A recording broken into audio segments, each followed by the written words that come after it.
ಶಿವನಷ್ಟು ಶೀಘ್ರವಾಗಿ ವರ ಕೊಡುವಂಥ ದೇವರಿಲ್ಲ. ಅದಕ್ಕೆ ಅವನನ್ನ ರುದ್ರಾಧ್ಯಾಯದಲ್ಲಿ ಧಾವತೆ ಅಂತ ಕರೆದಿದ್ದಾರೆ. ಅಂದರೆ ಓಡೋಡಿ ಬರೋನು ಅಂತ. ಧಾರಾಪಾತ್ರೆಯಿಂದ ಶಿವಲಿಂಗದ ಮೇಲೆ ನೀರು ಬೀಳ್ತಾ ಇರುತ್ತಲ್ಲ, ಆ ದೃಶ್ಯನ ಧ್ಯಾನ ಮಾಡುವಾಗ ಮನಸ್ಸಿನಲ್ಲಿ ಊಹೆ ಮಾಡ್ಕೋಬೇಕು. ಆಗ ಅವನಿಗೇನಾಗುತ್ತೆ, ಜ್ಞಾನ ಅನ್ನೋದು ನಿರಂತರವಾಗಿ ಪ್ರವಹಿಸುತ್ತೆ. ಇದು ಧ್ಯಾನ ರಹಸ್ಯ.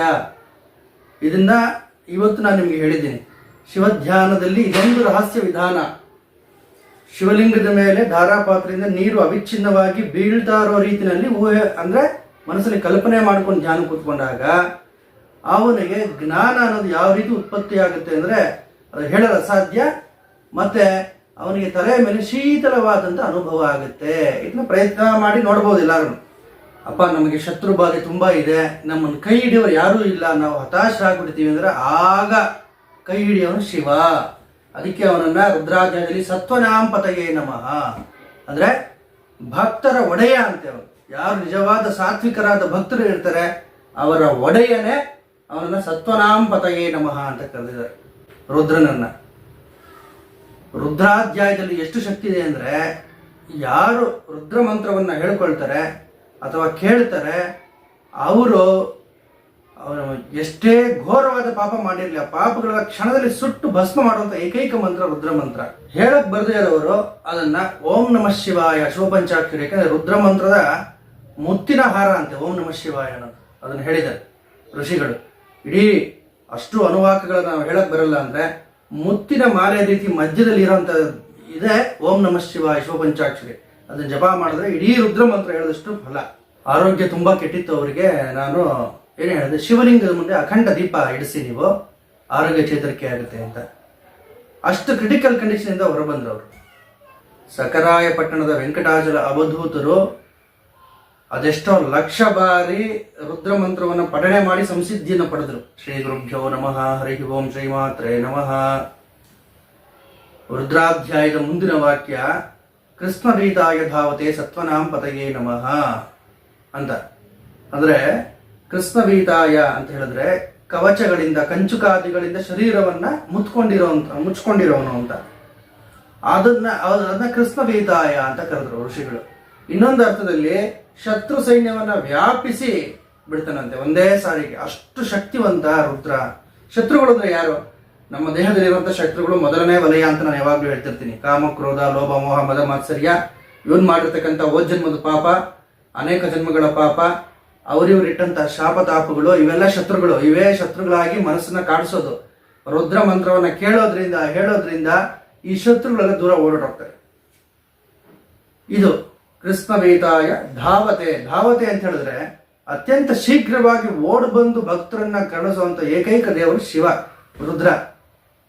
ಯಾರು ಶಿವನನ್ನು ಸ್ಮರಣೆ ಮಾಡ್ತಾರೆ ಓಡೋಡ್ ಬರ್ತಾನಂತೆ, ಅವ್ನು ಕಾಯ್ತಿರ್ತಾನಂತೆ ನನ್ನ ಭಕ್ತರು ಯಾವಾಗ ಕರೀತಾರೆ ಅಂತ. ಆ ರೀತಿ ಅಂತ ಪರಮಾತ್ಮ ಅವನು ಧಾವತೆ, ಓಡೋಡ್ ಬರೋನು. ಅದೇ ರೀತಿ ಶತ್ರು ಸೈನ್ಯವನ್ನ ಯಾವ ರೀತಿ ಅಟ್ಟಿಸ್ಕೊಂಡು ಹೋಗ್ತಾನೆ ಅಂದ್ರೆ ಅವನ ವೇಗಕ್ಕೆ ನಡಗೋಗ್ತಾರಂತೆ. ಅಂದ್ರೆ ಅಟ್ಟಿಸ್ಕೊಂಡು ಹೋಗಿ ಹೊಡೆಯೋನು ಅಂತ ಶಿವ, ರುದ್ರ. ಅವರು ಪಲಾಯನ ಮಾಡೋದಂತ ಬಿಟ್ಬಿಡಲ್ಲ. ಅವನು ಅಟ್ಟಿಸ್ಕೊಂಡು ಹೋಗ್ಬಿಡ್ತಾನೆ. ಯಾರ್ಲಿ ಶತ್ರುಗಳು, ನಾವು ಮಾಡತಕ್ಕಂಥ ಪಾಪಕರ್ಮಗಳು, ಅದನ್ನ ಅಟ್ಟಿಸ್ಕೊಂಡು ಹೋಗಿ ಹೊಡಿತಾನೆ. ಅದನ್ನ ನಿರ್ನಾಮ ಮಾಡೋರ್ಗೂ ಅವನ ಸಮಾಧಾನ ಇಲ್ಲ. ಕೃಷ್ಣವೀತಾಯ ಧಾವತೆ ಸತ್ವನಾಂ ಪತಯೇ ನಮಃ. ಸತ್ವನಾಂ ಪತಯೇ ನಮಃ. ಸಾತ್ವಿಕರಾದ ಭಕ್ತರಿಗೆ ಏಕೈಕ ಆಶ್ರಯ ಯಾರಪ್ಪ ಅಂತಂದ್ರೆ ರುದ್ರ. ಅದಕ್ಕೆ ಅವನ ಸತ್ವನಾಂ ಪತಯೇ ನಮಃ ಅಂತ ಕರೆದ್ರು. ರುದ್ರ ಮಂತ್ರದಲ್ಲಿ ಅಷ್ಟೊಂದು ಶಕ್ತಿಗಳಿದೆ. ತುಂಬಾ ಅನಾರೋಗ್ಯ ಆಗಿತ್ತು ಅವರಿಗೆ. ನನ್ನ ಹತ್ರ ಬಂದ್ರು. ನಾನು ಹೇಳಿದೆ ಅವರಿಗೆ, ಶಿವಲಿಂಗದ ಮುಂದೆ ರಾಮೇಶ್ವರ ಸ್ವಾಮಿ ಲಿಂಗ ಇದೆ ಇಲ್ಲಿ, ಅದರ ಮುಂದೆ ಅಖಂಡ ದೀಪ ಸ್ಥಾಪನೆ ಮಾಡಿ ಅವರ ಆರೋಗ್ಯ ಚೇತರಿಕೆ ಆಗುತ್ತೆ ಅಂತ ಹೇಳಿದ್ದೆ ನಾನು. ಆರೋಗ್ಯ ಚೇತರಿಕೆ ಆಯಿತು. ಅಷ್ಟು ಶಕ್ತಿ ಇದೆ. ಶಿವಲಿಂಗದ ಮೇಲೆ ನೀರು ಬೀಳ್ತಾ ಇರುತ್ತಲ್ಲ, ಅದನ್ನ ಶಿವಲಿಂಗದ ಮೇಲೆ ಅವಿಚ್ಛಿನ್ನವಾಗಿ ನೀರು ಬೀಳ್ತಾ ಇರುತ್ತಲ್ಲ, ಆ ಒಂದು ದೃಶ್ಯವನ್ನ ಹೃದಯದಲ್ಲಿ ಭಾವನೆ ಮಾಡಿಕೊಂಡು ಧ್ಯಾನ ಮಾಡಬೇಕು. ಇದು ಒಂದು ಧ್ಯಾನ ವಿಧಾನ. ರಹಸ್ಯವಾದ ಒಂದು ಧ್ಯಾನ ವಿಧಾನ. ಇದು ಧ್ಯಾನ ರಹಸ್ಯ ನಾನು ನಿಮ್ಗೆ ಹೇಳ್ತಿದ್ದೀನಿ.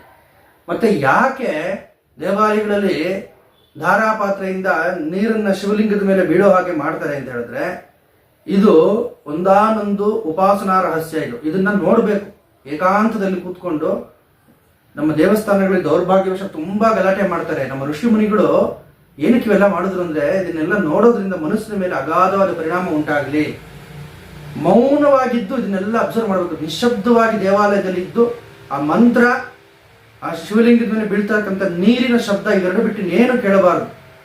ಸೈಕಾಲಜಿ ಕೂಡ ಇದನ್ನು ಒಪ್ಕೊಳ್ಳುತ್ತೆ. ಏನು ಅಂತ ಹೇಳಿದ್ರೆ, ಸಣ್ಣದಾಗಿ ನಿಧಾನವಾಗಿ ಹರಿದಾರ ಅಂತ ನೀರನ್ನು ನೋಡೋದ್ರಿಂದ ಮನಸ್ಸು ಪ್ರಶಾಂತವಾಗುತ್ತೆ, ನಿರ್ಮಲವಾಗುತ್ತೆ ಅಂತ ಸೈಕಾಲಜಿ ಕೂಡ ಇದನ್ನ, ಮನಃಶಾಸ್ತ್ರ ಕೂಡ ಇದನ್ನು ಒಪ್ಕೊಳ್ಳುತ್ತೆ. ಇದು ವಿಶೇಷವಾದಂತಹ ಒಂದು ದೃಶ್ಯ ರಹಸ್ಯ ಇದೆ. ಶಿವಲಿಂಗದ ಮೇಲೆ ನೀರು ಅವಿಚ್ಛಿನ್ನವಾಗಿ ಹಿಂಗೆ ಬೀಳ್ತಾ ಇರುವಂಥ ದೃಶ್ಯವನ್ನ ತದೇಕ ಚಿತ್ತವಾಗಿ ಕೂತ್ಕೊಂಡು ನಾವು ಧ್ಯಾನ ಮಾಡಿದಾಗ ನೋಡಿದಾಗ ಏನಾಗುತ್ತೆ ಅಂತ ಹೇಳಿದ್ರೆ, ಅಜ್ಞಾತ ವಿಚಾರಗಳು ಹಿಂಗೆ ಗೊತ್ತಾಗೋದಕ್ಕೆ ಶುರು ಆಗುತ್ತೆ. ಇದು ರಹಸ್ಯ ಇದೆ. ಅಜ್ಞಾತ ವಿಷಯ ಗೊತ್ತಿಲ್ಲದಿರೋ ವಿಚಾರಗಳು. ಯಾರು ಗುರುನೇ ಬೇಡ ಇವನಿಗೆ. ಆ ಧ್ಯಾನ ಮಾಡಕ್ಕೆ ಶುರು ಮಾಡಿದಾಗ ಇವನಿಗೆ ಒಂದು ರೀತಿ ಒಂದು ಅಲೌಕಿಕ ಸಿದ್ಧಿ ಅನ್ನೋದು ಉಂಟಾಗೋಗುತ್ತೆ. ಗೊತ್ತಾಗದಿರೋ ವಿಚಾರಗಳೆಲ್ಲ ಗೊತ್ತಾಗೋಕೆ ಶುರು ಆಗುತ್ತೆ ಇವನಿಗೆ. ಚಂದ್ರಬಿಂಬ, ತಲೆ ಮೇಲೆ ಚಂದ್ರಕಲೆ ಶಿವನಿಗೆ ಇರೋದಿದು. ಯಾಕೆ ಅಂತ ಹೇಳಿದ್ರೆ, ಯೋಗಿ ಆದವನು ಸಂಸಿದ್ಧಿಯನ್ನು ಪಡೆದಾಗ ಶೀತಲವಾದ ಅನುಭವ ಆಗುತ್ತೆ. ಈ ಧ್ಯಾನವನ್ನ ಯಾರು ಅಳವಡಿಸ್ಕೊಳ್ತೀರಾ ಅವರಿಗೆ ಆ ಶೀತಲತೆಯ ಅನುಭವ ಆಗುತ್ತೆ. ಇದನ್ನ ಪ್ರಯತ್ನ ಮಾಡಿ ನೋಡ್ಬೇಕು ನೀವೆಲ್ಲ. ಸುಮ್ಮನೆ ನಾನು ಹೇಳದೆ ಅಂತ ಅಲ್ಲ, ಅದನ್ನ ಸಾಧನೆ ಮಾಡಬೇಕು. ಸುಮ್ಮನೆ ನೀವು ಈ ಥರ ಮಾಡಿದ್ರೆ ಏನೂ ಆಗಲಿಲ್ಲ ಅಂತಲ್ಲ, ಇದು ಸಾಧನೆ ಮಾಡಬೇಕು. ಸಾಧನೆಯಿಂದ ಅನುಭವ ಇದೆ. ಯಾಕೆಂತ ಹೇಳಿದ್ರೆ ನಾವು ಅನುಭವಿಸಿ ಆಮೇಲೆ ನಾವು ಇನ್ನೊಬ್ಬರಿಗೆ ಹೇಳಬೇಕು. ಇದು ಧ್ಯಾನ ರಹಸ್ಯ ಇದು. ಮತ್ತೆ ಅನಾರೋಗ್ಯ ಪೀಡಿತರಾದಾಗ ರುದ್ರ ಮಂತ್ರವನ್ನ ಹೇಳಬೇಕು. ಹೇಳಕ್ ಬರೋರು ಹೇಳಬೇಕು. ಹೇಳಕ್ ಬರಲ್ಲ ಗುರುಗಳೇ ಅಂತ ಹೇಳಿದಾಗ ಮುತ್ತಿನ ಮಾಣಿಕ್ಯದಂತೆ ಅಂತೆ. ಓಂ ನಮಃ ಶಿವಾಯ ಶಿವಪಂಚಾಕ್ಷರಿ ರುದ್ರ ಮಂತ್ರದ ಹೃದಯ ಭಾಗದಲ್ಲಿ ಇರ್ತಕ್ಕಂಥ ಓಂ ನಮಃ ಶಿವಾಯ ಮಂತ್ರ ಜಪವನ್ನು ಮಾಡಬೇಕು.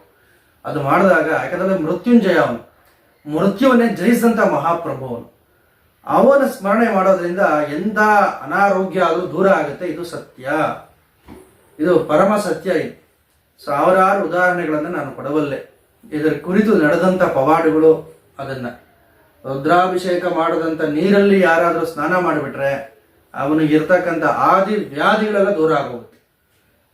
ಎಷ್ಟೇ ಪ್ರಬಲವಾದ ವ್ಯಾಧಿ ಇದ್ರೂ ದೂರ. ಅದಕ್ಕೆ ಏಕಾದಶ ರುದ್ರಾಭಿಷೇಕ ಅಂತ ಮಾಡಿಸ್ತಾರೆ. 11 ಜನರನ್ನ ಕರೆಸಿ ಏಕಾದಶ ರುದ್ರರು ಅಂತ ಅವರು, ಅವರ ಕೈಲಿ ಮನೆಯಲ್ಲಿ ಶಿವಲಿಂಗಕ್ಕೆ ಅಭಿಷೇಕವನ್ನು ಮಾಡಿಸಿ ಆ ನೀರಿನಲ್ಲಿ ಸ್ನಾನ ಮಾಡೋದ್ರಿಂದ ಅಥವಾ ಪ್ರೋಕ್ಷಣೆ ಮಾಡ್ಕೊಳ್ಳೋದ್ರಿಂದ, ತೀರ್ಥ ಸೇವನೆ ಮಾಡೋದ್ರಿಂದ ಶಾರೀರಿಕ ಮಾನಸಿಕ ವ್ಯಾಧಿಗಳೆಲ್ಲ ನಿವಾರಣೆ ಆಗುತ್ತೆ. ಮಾನಸಿಕ ಮನೋರೋಗ, ಕಠಿಣವಾದ ಮನೋರೋಗ ಅದು ವಾಸಿಯಾಗೋದಕ್ಕೆ ಸಾಧ್ಯನೇ ಇಲ್ಲ. ಇಲ್ಲೆಲ್ಲೋ ಹೋಗ್ಬಿಟ್ಟಿರ್ತಾರೆ ನಿಮ್ಯಾನ್ಸು ಇನ್ನೊಂದು ಮತ್ತೊಂದು ಕಡೆ ಅಂತ ಇಲ್ಲ. ರುದ್ರ ಮಂತ್ರ ಅದನ್ನ ನಯ ಮಾಡಿದೆ. ರುದ್ರ ಮಂತ್ರದಲ್ಲಿ ಅಷ್ಟೊಂದು ಶಕ್ತಿ. ಯಾಕೆ? ವಿಷಜೇ ಭವರೋಗಿನ. ಬಿಷಕ್ ಅಂದ್ರೆ ವೈದ್ಯ ಅಂತ.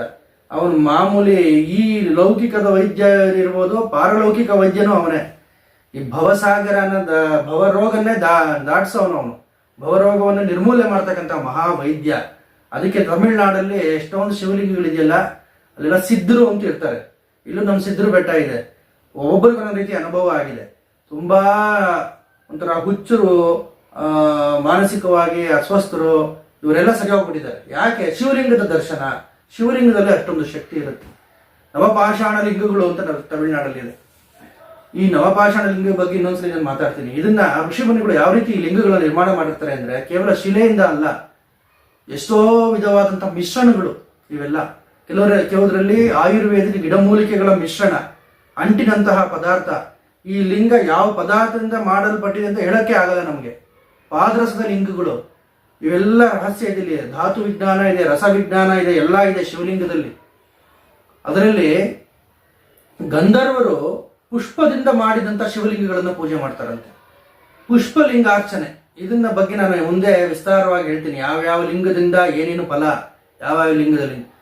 ಆಶ್ಚರ್ಯ ಏನಪ್ಪಾ ಅಂತಂದ್ರೆ, ನಾಗಗಳು ವಿಷದಿಂದ ಮಾಡಿದಂಥ ಲಿಂಗದಿಂದ ಇಟ್ಕೊಂಡು ಪೂಜೆ ಮಾಡ್ತಾರಂತೆ ನಾಗಗಳು. ಹೀಗೆ ಒಬ್ಬೊಬ್ಬ ದೇವತಾ ಶಕ್ತಿಗಳಿಗೆ ಒಂದೊಂದು ಸ್ವರೂಪ, ಆಯಾ ಲಿಂಗದಿಂದ ಅವರು ಪೂಜೆ ಮಾಡ್ತಾರೆ.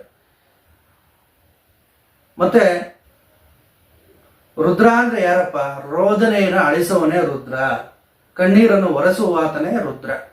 ಅಂತಹ ರುದ್ರ ಮಂತ್ರವನ್ನ ಮನೆಯಲ್ಲಿ ನಮ್ಗೆ ಹೇಳಕ್ ಬರೋದಿಲ್ಲ ಅಂದ್ರೆ, ಇವಾಗೆಲ್ಲ ಕ್ಯಾಸೆಟ್ ಇಡೋದು ಇದಿದೆ, ಅದನ್ನ ಹಾಕ್ಬೇಕು. ಆ ವೈಬ್ರೇಷನ್ ಅನುಭವಿಸ್ಬೇಕು. ಅದನ್ನ ಏಕಾಂತದಲ್ಲಿ ಕೂತ್ಕೊಂಡು ಕೇಳಿಸ್ಕೊಂಡಾಗ ಮನಸ್ಸು ನಿರ್ಮಲವಾಗುತ್ತೆ.